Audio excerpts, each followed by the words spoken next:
What's going on, everyone? Seth Miranda here, coming from Las Vegas for NAB 2025, the broadcasting show.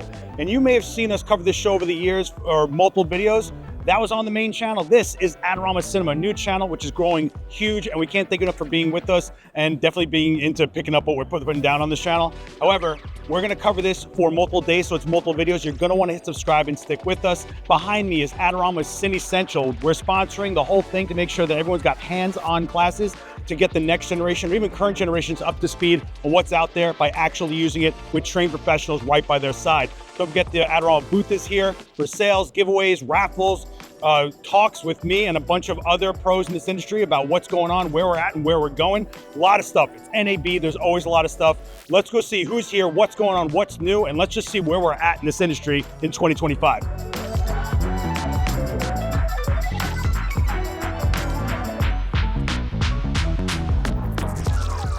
How are we not going to stop by Blackmagic? And I got Dan with me. It's our annual talk about all the tools you guys are making. That's right.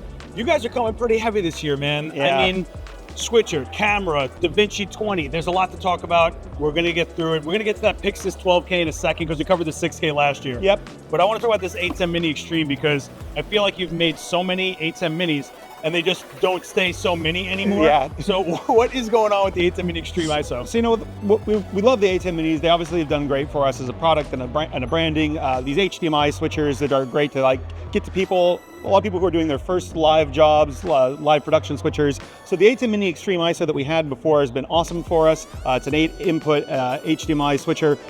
One of the other products we have is our ATEM Television Studio, which is a really professional kind of all-in-one large SDI-based switcher. And what we wanted to do is we want to add some of those capabilities into that ATEM Mini line. So what you see with the new ATEM Mini Extreme ISO G2 is it actually has the layout that you find on those professional ATEM Television Studios. So you're going to see more of the features, more of the high-end fit and finish that you see around there. But we've also added new audio capabilities, MADI audio, XLR audio, things you wouldn't normally find on the ATEM Minis themselves.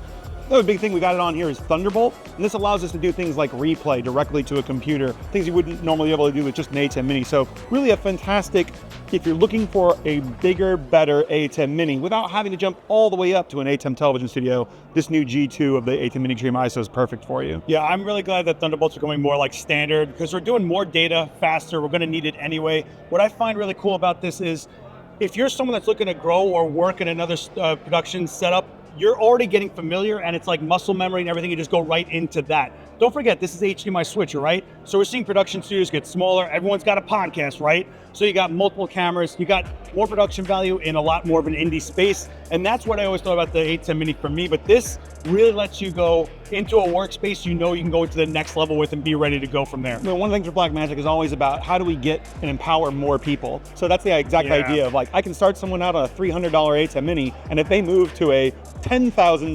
ATEM later, it's all the same layout, it's all the same functionality. So letting people grow within an ecosystem and just empowering them with these impactful products is what we're all about. Well, that's huge because the thing about Blackmagic is it's from start to finish. I mean, software to hardware. That's been a big thing. DaVinci, right? I mean, DaVinci is on fire right now. I mean, everybody's on this. I feel like every year I come to NAB and I say, this is the biggest update we ever did to DaVinci. And I'm saying it again. This might be the biggest update we've ever done to DaVinci. My only complaint with DaVinci is once you learn it, you're like, okay, but in 5 minutes, you're going to have to learn it again. Like, you know exactly what I'm talking about. So DaVinci 20 has a lot of AI in there. Yeah. What is going on with Blackmagic and AI? Yeah, so our feelings with AI are that we want to be able to help people get through jobs faster. It's not about replacing creativity necessarily, but it's about speeding up some of the redundancy through there. So I think there's I heard 10 big AI updates throughout, which is pretty big. And that goes throughout all the different pages, cut, color, Fairlight. For me, who's not really an audio guy, being able to go into the Fairlight page and say, hey, I want to just go ahead and have this music match the length of the video. How many of you social media people out there, like, I need it to be 60 seconds or whatever, and then you're trying to splice it. How much time do you save just letting it do it? I mean, I remember going in and trying to find where the beats are and doing cuts to try to do that, which another AI feature is where it will actually detect all the beats. But I don't even need that if I can just go in and say, make the song be 2.5 minutes, and it just instantly fits with the video. It's that kind of tedious work as a creator. You're going, look, this isn't replacing what I want to do, but it's just making me work faster and easier. And that's what's going to be kind of littered throughout this Resolve 20 update. So really excited to get people working with it and seeing what's new in there. And don't forget, DaVinci's pretty accessible. There's a free version that's like legendary, and then when you're ready to grow with it, you've got the paid version with a lot of features like we're talking about. The voice isolation has been life-changing for me personally. Yes. I mean, we're in New York. Do you have any idea what we do to get the voices to come through on those videos? But I mean, DaVinci is just one part of the story. ATEM is one part of the story, but I'm talking software, the switching, the racks, but also the cameras. So let's go talk about that PYXIS 12K. Definitely.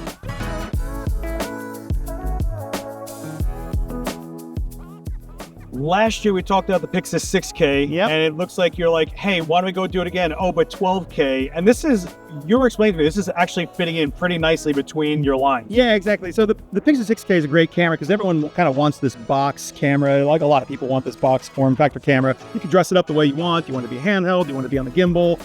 Very flexible in that. And the 6K sensor was great for us to get out. It's an affordable sensor for us. It does shoot in 6K, which is very well tested for us. We have several 6K cameras.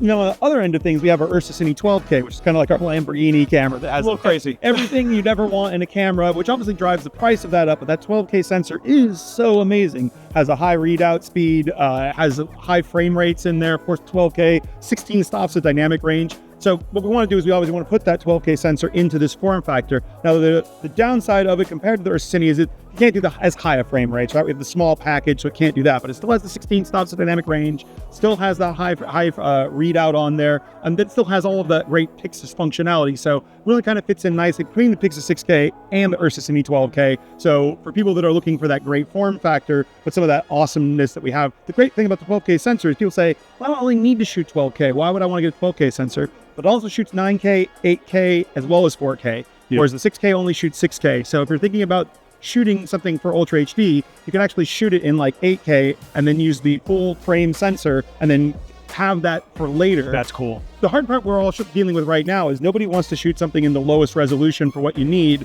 and then 5 years later, you'd actually like to be on the next thing up. So being able to shoot at a higher frame rate, use it in the manner that you want today, maybe Ultra HD, but still have that higher resolution for later is a big deal, let alone doing visual effects or plates or any of these other things that you'd actually want that higher actual resolution on there. So really great camera at a base price of $5,000. Really excited to be showing it this year. Yeah, I mean, if you looked at the PYXIS 6K last year, like just something a little more beefy, like boom, they answered it. But what I think people overlook is what we see is people shooting in 8K at least and then able to punch in. So instead of having a 2-camera setup or a 3-camera setup, they're able to get in there and still hold a 4K file. So if you're someone that's doing where you're doing product stuff, you're filming in 12K, punch in 3 times to what's in your hand, you're still maintaining a 4K output.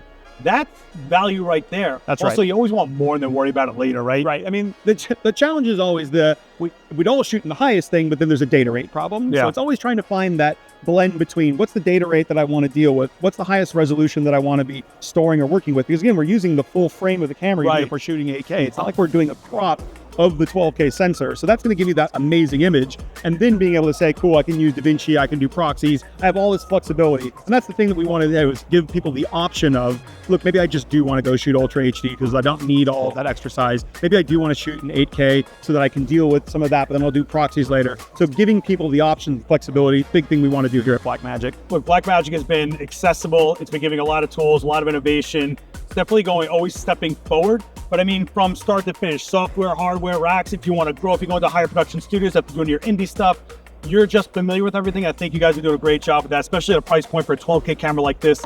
Dan, I guess every year. Thanks so much, man. Appreciate it, guys.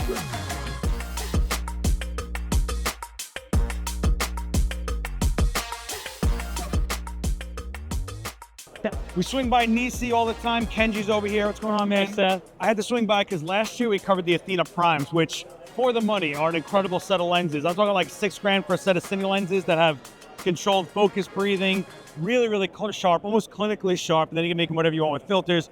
But then you come out with this new lineup. So if the Athena Primes exist, what are the Aureus? The Aureus are the big brothers to the Athena Primes. These are T14 large aperture, edge-to-edge sharpness. We're looking at it on a GFX 102 right now, covering edge-to-edge sharpness on that sensor, no problem.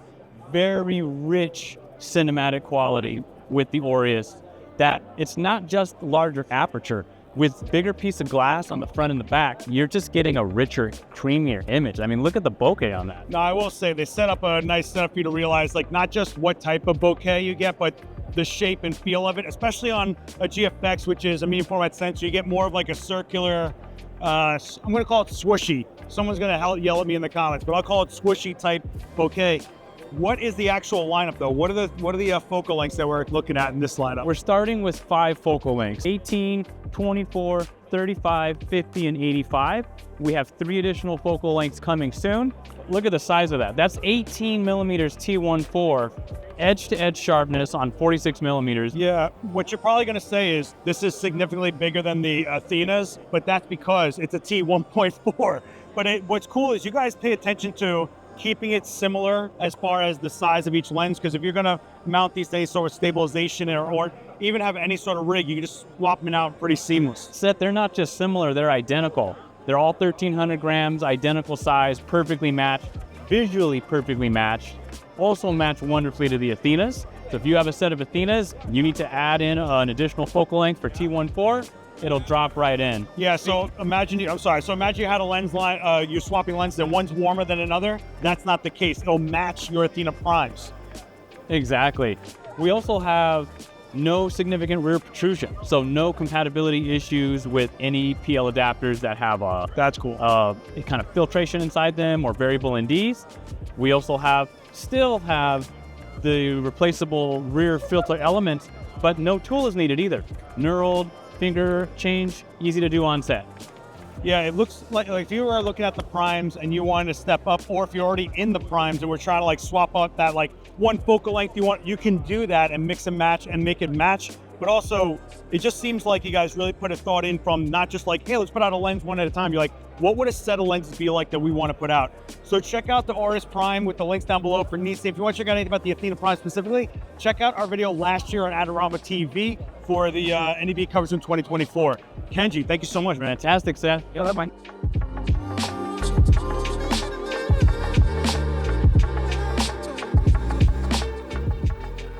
Always got to stop by Fujifilm. You know that we're fans here at Adorama. You've seen a ton of Fujifilm videos on Adorama TV, but this is Adorama Cinema. And I got John with me because you're kind of jumping in all the way into the cinema world with Fujifilm, with Fujinon glass, which has been legacy in this industry. But the GFX 100 II came out. I own that camera. I love that camera. You also showed how capable it is for video, leaning into cinema. The whole thing was that it's the largest sensor playing with autofocus. Now we're looking at the Eterna, which had a development announcement. A lot of questions came out. A lot of people going like, well, what is this? And while we're still kind of in development of what actually the Eterna is, I gotta get with you. First of all, from what we've seen of this, there's a lot of new ideas despite people thinking, well, it's probably just a GFX 100 II. I'm gonna tell you it's not. You let me know down in the comments what you would want the Eterna to be when it finally comes out, but on your side, what is the Eterna? Yeah.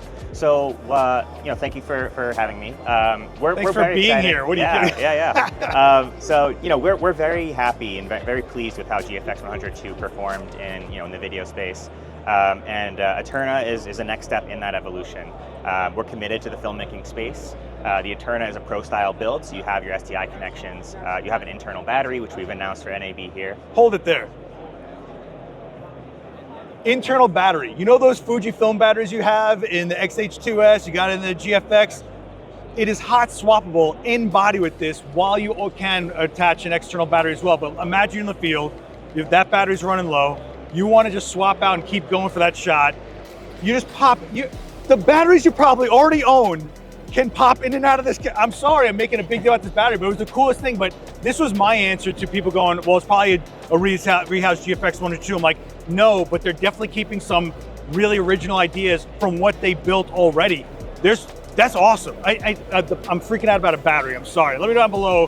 What is a camera if it's a brick because there's no power to it? Right. And you come from a legacy in the cinema world. How imperative do you think that battery is? Very important. I've seen many shots be lost because an onboard battery, died while you're shooting and it corrupts your clip. And yeah, I'm going to need you to match my energy here. This is. Yeah.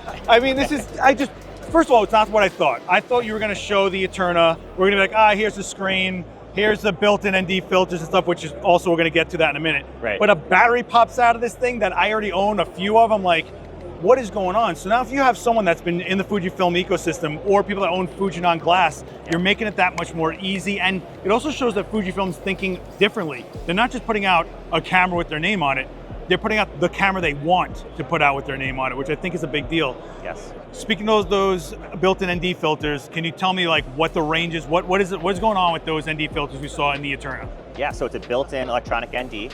So you have your clear, which is your default, but when you engage your ND, it starts at a 3, and it'll go up to a 2-1. So you'll have a range of 2 stops to 7 stops with your ND, and that'll be a ramping ND too. So it'll be incremental. And for those of you that worry about color, think of it: Fujinon glass, their glass, your color science. It's taking care of everything in there. Because I always worry about ND filters and things getting warmer out of nowhere. Yes. But you're saying that you pretty much got that negotiated in the camera. Yes, we'll be compensating. So as far as where we're looking at for this camera, so is it for someone that's looking to step up from a GFX they already own? Is it someone that's already in the industry that just wants the Fujifilm color science or workflow? Like, what do you think? Who do you think this camera's for? So we really see this camera performing well, obviously in the filmmaking space, and anyone who wants to tell a creative story with a large format sensor like GFX. It is going to be the tallest sensor on the market with the announcement of our support for Open Gate. So there's a lot of potential creative possibilities with things like anamorphic lenses, and also just different framing within that sensor. It's going to be approximately 44 by 33, approximately 55 millimeter image diagonal. So it's a lot of real estate to work with. You hear a lot of approximate, right? Because we're not sticking to anything firmly because it's still in development. So they want to hear from you what you're expecting out of it. I mean, think of it.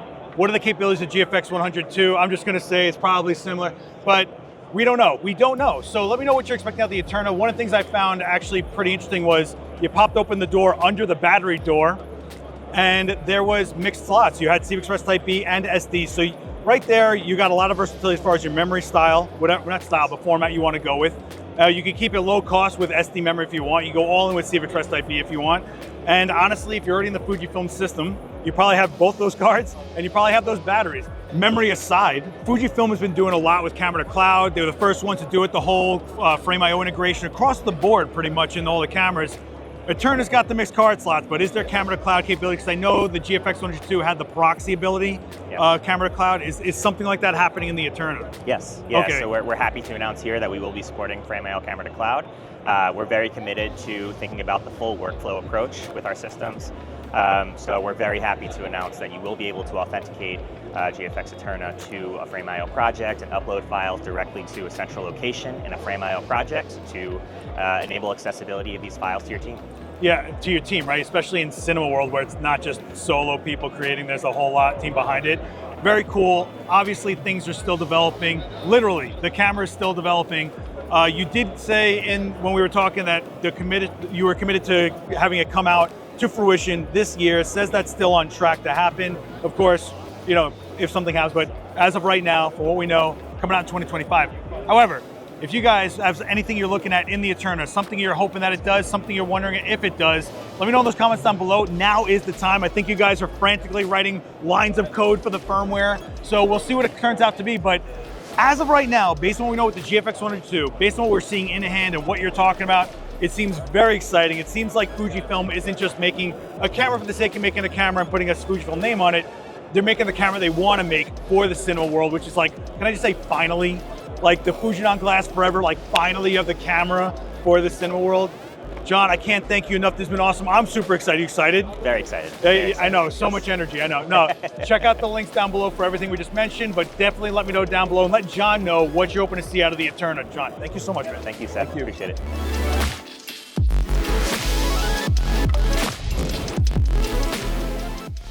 Swinging by Zhiyun once again. I got my girl Daisy, which we keep on running into each other on the road at all these shows, but I'm walking by and I see probably the world's smallest projector head I've ever seen. What is going on here with this 100-watt MOLUS right now? So we just teased our new X100 RGB that we co-designed with Cam Mackey. This is a 100-watt RGB light. It's an updated version for the MOLUS X100. You can see over here, this smart light that we are selling separately, but this is the main thing. So we got the same design of the grid battery and the light, But the unique thing about this is the Fresnel and the barn door. So we are trying to make a different kind of accessory for this light, making it super small, compact, while like increasing the output and make the light more focused.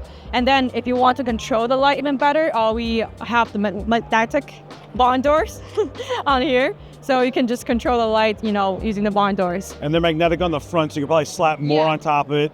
I mean, you're talking about a 100-watt light that's got a massive heat sink. They're also, if you can't really see it on here, I'll probably show you some B-roll. It's got a see-through aesthetic on the front, so you're actually looking at all the guts of the light. Just kind of cool to have on you. It is a collaboration with Cam Mackey, but a full RGB 100-watt LED that has this much. I was like, what is going on here? And then I saw Daisy. I was like, oh, it's Zhiyun. I was like, so you guys are always up to something cool, but this is, if you can fit this in your bag and have all this ability, you got the blade system that'll let you cut this up wherever you want. It's pretty cool, guys. And if you were into the 100-watt before, think of it, you got RGB now, right? We have a brand new bag. Oh, look at this bag. And guys, it's always about the bag, right? Always about the bag. Good aesthetics, okay? Good aesthetics. I mean, it's true. Look, it's actually pretty nice, but you do get the softbox, so there's a kit going on with this. It's a kit. It's a pro kit. So in the pro kit, we have the light, the battery, the Fresnel, the lens the barn door, and a 40 softbox. So that's like our ZY mount. So you don't need to use any like Bowens mount adapter, but so you can use a bigger softbox to have a more like softer light. And then we also have the Bowens mount adapter in the Pro package. So if you need to use like bigger softbox, you can also use that. Yeah, and you have 100 watts, don't forget it. So you can actually handle bigger modifiers. So if you think about it, in this kit, we've got a full RGB. You can get a ton of modifiers to make it your own kit, your own look. And it's one of those things that like, especially if you're somebody that just has like a grip trigger, just throw it in there. You never know when you're gonna need a small light that can fit somewhere nothing else can. And if you're like someone that streams and has like a small footprint, easy grip, lightweight, I think it's been like a really cool light design overall, and it seems like they're really pushing it. Daisy, as always, thank you so much. Thank you. Oh yeah, check out the links down below for all this stuff, blah, blah, blah.